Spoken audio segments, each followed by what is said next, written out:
一吹風就頭痛嘅人，佢平時嘅頭部血液供應就已經爭啲噶啦。咁因此日常嘅食療改善個體質咧係非常之緊要嘅。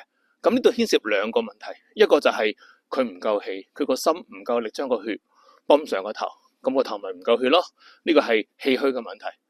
咁而第二個問題咧就係唔夠血咯，佢本身個人個血液就係唔夠，因此佢頭部缺血嘅機會亦都會多咗。喺呢度我推薦兩個食療，一個補氣，一個補血。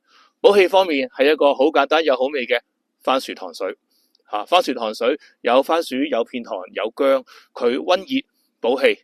咁你再加少少肉桂粉落去個糖水入面咧，就會更加好效果，可以令個心強啲，咁個頭部嘅血液供應就會改善噶啦。另一個食療係補血嘅，有大家好熟悉嘅當歸、紅棗、杞子，再加埋紅蘿蔔啦，加埋牛肉啦，咁呢啲一齊我嚟煲湯，咁就可以係一個常飲啦，尤其是喺冬天大風嘅日子入面可以常飲嘅一個補血嘅湯水。如果你自問係一個懶人，想一個食療氣血相補嘅話，試下番薯糖水加肉桂粉加紅棗啊，呢個啱我啊！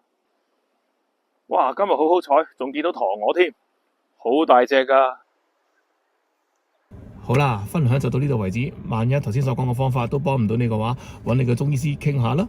因為中醫就喺你個生活入邊，我係陶醫師。